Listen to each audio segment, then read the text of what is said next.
मैं उस डरावनी रात को कभी नहीं भूल सकता, जिस रात मैंने अपना सबसे अच्छा दोस्त सूरज पाटिल को खो दिया था। सूरज और मैं बचपन से ही एक दूसरे के साथ थे। सूरज मेरा दोस्त कम और भाई ज़्यादा था। 10वीं कक्षा के बाद हम दोनों ने लातूर के एक प्रतिष्ठित कॉलेज में प्रवेश लिया। हमारे लिए लातूर शहर अनजान था, पर कुछ ही दिनों में हम उस शहर का चप्पा चप्पा जान गए थे, क्योंकि सूरज और मैं पूरे दिन गांव में बाइक से घूमा करते थे। हम दोनों रोज रोज उसी शहर में घूमकर बोर हो चुके थे।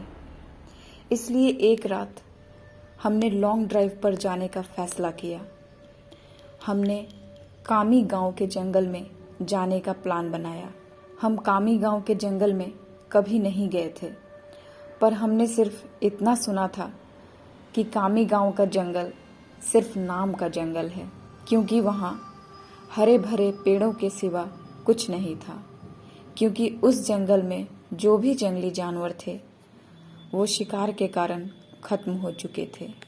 इसलिए रात में लॉन्ग ड्राइव पर जाने के लिए वह जंगल बिल्कुल सुरक्षित था। और उसी रात पूर्णमासी की रात भी थी। मौसम भी अच्छा था। इसलिए मैं सूरज के साथ कामी गांव के जंगल में जाने के लिए राजी हो गया। रात के 11 बजे हम कामी गांव के जंगल में दाखिल हो गए। हमने जैसा सुना था वैसे ही जंगल का रास्ता मक्खन की तरह मुलायम था। हमारी बाइक हवा से बातें करने लगी थी। वाकई बहुत मज़ा आया। पर मुझे इस बात से हैरानी हो रही थी कि हम जंगल के इतने अंदर दाखिल हो चुके थे, पर तब भी हमें रास्ते में एक भी गाड़ी दिखाई नहीं दे रही थी। जंगल का पूरा रास्ता सुनसान पड़ा हुआ था। तभी रास्ते में हमें एक पुल दिखाई दिया। सूरज ने उस पुल के बीचों बीच बाइक रोक दी। वह अंग्रेजों के द्वारा नदी में बनाया गया 100-200 साल पुराना ब्रिज था। पुल के बगल में एक बड़ा सा बोर्ड लगा हुआ था और उस पर लिखा हुआ था सेंट जॉर्ज ब्रिज। हम दोनों पुल पर गए और खड़े हो गए। पुल के नीचे से नदी बह रही थी और कोमल हवा चल रही थी। नदी के बहते हुए पानी में चांद दिखाई दे रहा था। इतने में दूर जंगल से भेड़िए की रोने की आवाज आई और पुल के ऊपर से बहने वाली हवाएं अचानक रुक गई। नदी का पानी थम सा गया और चांद एक काले बादल के पीछे गायब हो गया। तभी हमारे सर के ऊपर से एक टिटहरी भयंकर आवाज में चीखती हुई मंडराने लगी। मालूम वो हमसे कह रही थी कि यहाँ से जल्दी भाग जाओ। मैंने कहा, सूरज, यहाँ कुछ अच्छा नहीं लग रहा है। टिटहरी का चीखना मतलब हमारे चारों तरफ खतरा मंडरा रहा है। हमें जल्दी यहाँ से निकल जाना चाहिए।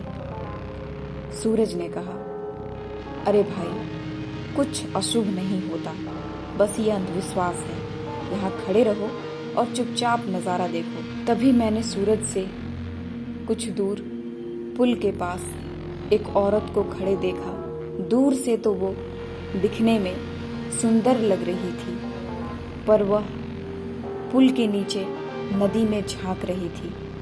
मैं उसकी तरफ देख ही रहा था कि इतने में वो औरत पुल के ऊपर चढ़ गई। मैंने कहा, सूरज, अपने पीछे देख, वो औरत क्या कर रही है। सूरज ने पीछे मुड़कर देखा।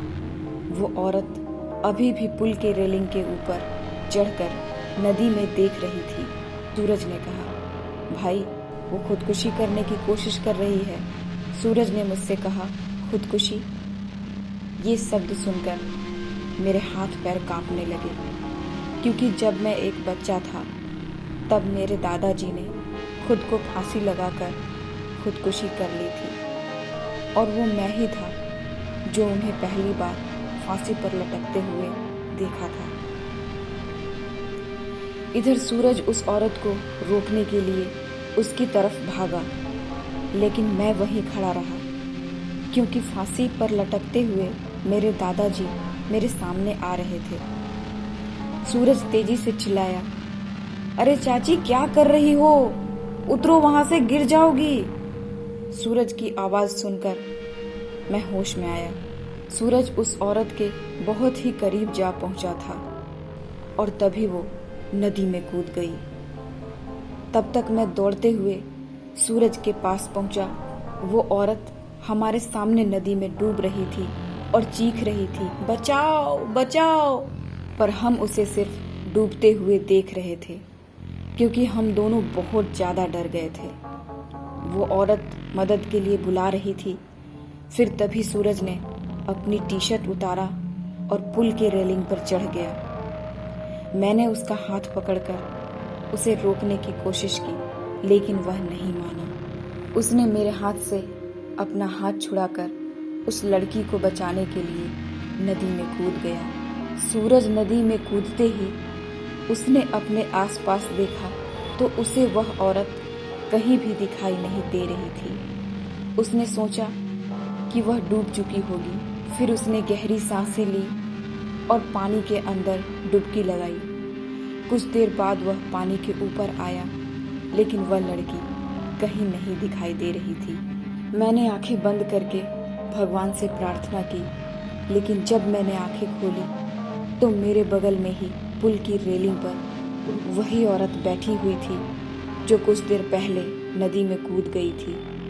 वह किसी जंगली जानवर की तरह पुल की रेलिंग पर बैठी हुई थी और नदी में सूरज की तरफ देख रही थी। मैं मन ही मन सोच रहा था कि तभी मुझे लगा कि ये औरत नहीं बल्कि एक चुड़ैल है, और मैं डर के मारे कांपने लगा और जोर से चिल्लाया, सूरज! तभी उस चुड़ैल ने मेरी तरफ देखा और मैंने जैसे ही देखा मैं सिर से पैर तक कांपने लगा। उसका चेहरा काला और आंखें पीली थी। माथे पर बड़ा सा कुमकुम था और नाक में बड़ी सी नथ थी। उसके नुकीले दांत मुंह से बाहर निकले हुए थे और उसके नाखून जंगली जानवर की तरह लंबे और नुकीले थे। चुड़ैल ने कहा, क्या हुआ, मुझे ढूंढ रहे हो? हंसते हुए बोली। सूरज पानी की सतह से हमें देख रहा था। उसे भी पता चल चुका था कि ये कोई औरत नहीं बल्कि ये एक चुड़ैल है। सूरज हमें चौड़ी आंखों से देख रहा था। मैंने सोचा अब ये चुड़ैल मुझे इसी पुल पर चीड़ फाड़ कर मार डालेगी और फिर मेरे कच्चे मांस को चबा चबा कर खा जाएगी, क्योंकि मैं अकेले ही उसके पकड़ में आ गया था और डर के मारे मैंने पैंट में पेशाब कर दी। चुड़ैल, डरो मत, मैं तुम्हें नहीं, उसे अपने साथ नदी में ले जा रही हूँ। जब मैंने ये सुना तो मेरा दिल डर से दहल उठा। मैंने सूरज से चिल्लाते हुए कहा, सूरज, जल्दी से पानी से बाहर निकलो, नहीं तो ये चुड़ैल तुम्हें पानी में ले जाएगी। सूरज पूरी तरह से डर गया था। उसके हाथ पैर सुन्न हो गए थे। उसे एहसास हो गया था कि वह नदी से बाहर नहीं निकल पाएगा, क्योंकि वह नदी के बीचों बीच था। चुड़ैल मेरी तरफ देखकर मुस्कुराई और फिर नदी में छलांग लगा दी। सूरज आखिरी बार चिल्लाया और चुड़ैल उसे पानी में अपने साथ ले गई। कुछ देर तक पानी में से बुलबुले निकलते रहे, पर कुछ देर बाद वो भी शांत हो गए। मैं आंखें फाड़ फाड़ कर नदी में देख रहा था और सूरज को पुकारता रहा, और इतने में नदी के पानी में खून दिखाई दिया। मेरी आंखों में आंसू आ गए और मैं समझ गया कि उस चुड़ैल ने सूरज को मार दिया है। मैं वो सदमा बर्दाश्त ना कर सका। मेरी आंखों के सामने अचानक अंधेरा छा गया और मैं उसी जगह बेहोश हो गया। जब मुझे होश आया तब सुबह हो चुकी थी। मैं 4-5 लोगों से घिरा हुआ था। पुल पर काफी सारे लोगों की भीड़ जमी हुई थी। लोग पुल के नीचे झांक रहे थे। मैं उठा और दौड़कर पुल के पास गया और देखा पानी में नदी के किनारे सूरज की लाश तैर रही थी। उस चुड़ैल ने बड़े बेदर्दी से सूरज के सीने से दिल निकाल लिया था और मेरा सबसे अच्छा दोस्त मुझे छोड़कर चला गया था। उस दिन मुझे कामी गांव के लोगों से पता चला कि उस नदी में 100 साल पहले से किसी चुड़ैल का वास था। असल में हुआ ये था कि अंग्रेजों के जमाने में एक अंग्रेज अफसर ने सुंदरा नाम के एक औरत का बलात्कार किया था। ये बात आसपास के हर गांव में फैल गई थी। इसी कारण सुंदरा से गांव की कोई भी औरत बात नहीं करती थी, क्योंकि सब लोग कहते थे कि उसकी पवित्रता नष्ट हो चुकी है। गांव के लोग उसे हर दिन ताने मारते थे। कुछ दिन बाद सुंदरा के पति ने भी उसे छोड़ दिया। तब सुंदरा अपने घर चली आई। कामी गांव ही उसका मायके था, लेकिन वहां भी उसे बहुत सारी बेइज्जती झेलनी पड़ी। वह हर दिन लोगों के ताने सुनकर तंग आ गई थी। इसलिए एक दिन पूर्णमासी की रात सुंदरा ने कामी गांव के सेंट जॉर्ज ब्रिज से नदी में कूदकर खुदकुशी कर ली थी। मरने के बाद वह चुड़ैल बन गई और पूर्णमासी की रात सुंदरा उस ब्रिज पर आती थी और लोगों को इसी तरह कपट से अपना शिकार बनाती थी। कामी गांव के कुछ बुजुर्ग लोग ये भी कहते हैं कि 100 पुरुषों या लड़कों का दिल खाने के बाद वह चुड़ैल फिर से एक सुंदर औरत बनने वाली थी। इसलिए वह सिर्फ पुरुषों और लड़कों को अपना शिकार बनाती थी और उनका दिल कच्चा चबा जाती थी। सूरज के मारने के बाद कामी गांव के सेंट जॉर्ज ब्रिज पर कभी भी वह चुड़ैल दिखाई नहीं दी।